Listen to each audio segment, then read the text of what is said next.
All right, welcome back and thank you so much for staying with Morning Live. Now, the late struggle stalwart, Oliver Reginald Tambo, would have turned 100 years old in 3 days' time. Tambo was born in Nkantolo in the Eastern Cape and is considered one of the founding fathers of South Africa's liberation struggle.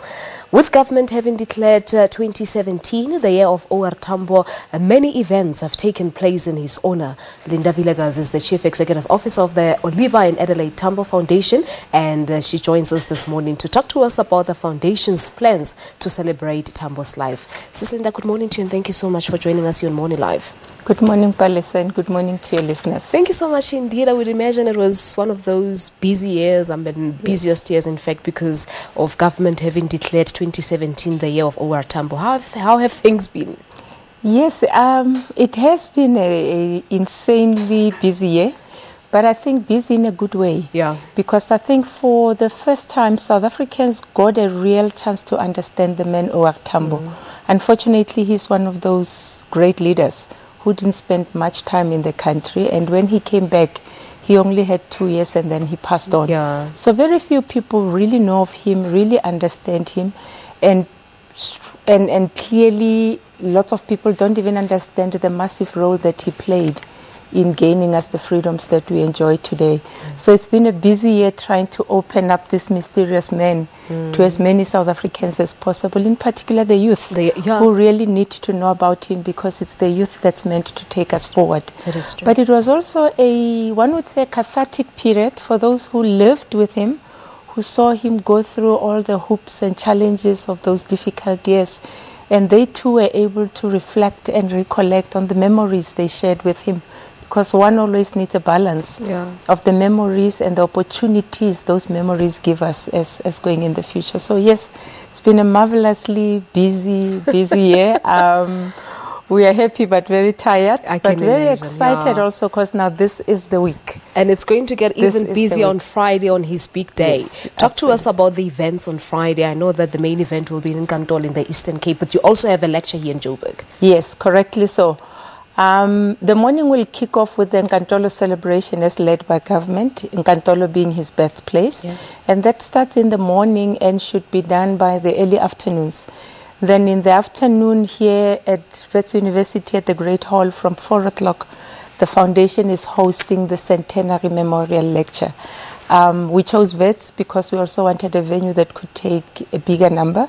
So the Great Hall takes up to 1,000 people, and we're expecting that number, even more, if not more, and hopefully not more, to join us. Anyway, our invitations have long gone out and the hall is full, so the RSVP have all been dusted and done. We do have actually the capacity that we expected. So that afternoon, starting from 4, there will be a number of celebrations that we'll be hosting. We're calling them the pre-lecture celebrations. There'll be entertainment by the very famous Ladysmith Black Mambazo.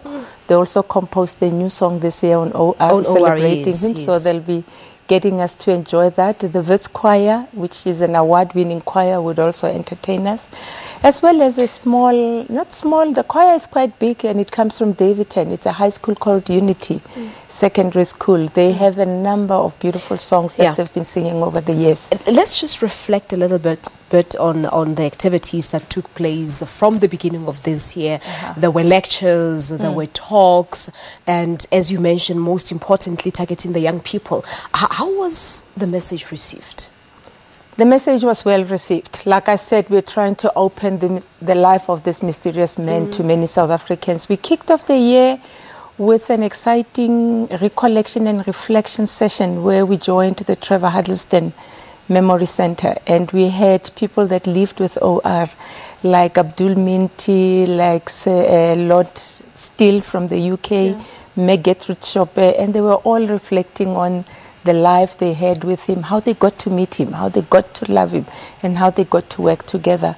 That was followed by quite a few events, but the highlights were also when we reflected on the lifelong relationship of Madiba and OR, because they met in their early years at Fort Hare and went on to become lifelong friends and family friends over the years. And even partners. Yes, and we also looked deeply into their leadership style, how they led, how they managed to coexist so well without competition but propping each other, and how OR actually played such a significant role in propping up the Madiba leadership that so helped us all as 94 dawned on us. We also commemorate in August Women's Day by a cross-generational dialogue of young women and women that lived under OR. And we're comparing the similarities and challenges of the time then and now, but then looked at strategies. How do we best move forward with all the gender challenges and inequities that we have? So it's been quite an exciting year. We've supported a lot of causes, including the school in Soweto named after Mom Adelaide, which is a school for the physically challenged. And together with the Mandela Foundation, we raised a whole lot of support that the school so needed. And there was the unveiling of the statue last week, yes, which was a dream of Mom Adelaide, because Ubu Dali was saying that they've been trying to get a statue erected at OR Tambo, and after 11 years it happened. It happened, and it's a beautiful statue. It's a beautiful big one. And looks like there's another one coming. Within the next 2 months we might unveil another one right at the airport. But also in October, we opened October with that marvelous launch of the 4 coins that the Reserve Bank and the SA minted, which is a first in the country for somebody who was never a sitting president, and with a circulating 5 rand coin. So I must say, and I've just mentioned the highlights because there's been lots of other celebrations from all partners, including government. A lot has been done in terms of service delivery. And that's what leading us to this Friday. The Friday. Where we're hosting the lecture adverts. The formal lecture kicks off at 6:30, but we've got a beautiful build-up of entertainment and lots of sales. The coin would be on sale for the first time, so people can choose which coin they can afford and all that stuff. Let's just focus a little bit on the relationship or the partnership between government and the foundation. How have things been throughout the year? It's been a lovely working relationship, I must say, because I think we need to remember where OR comes from. I mean, his political home is the ANC, and it is through the ANC that today, and other political parties, of course, but that today we have this democratic government, and the ANC is still in power. So for the ANC, it was quite a proud moment for them to be able to celebrate him. But government also recognizes that we wouldn't have this type of government had it not been for the sacrifices of OR. So we've collaborated on a number of activities. We've shared platforms.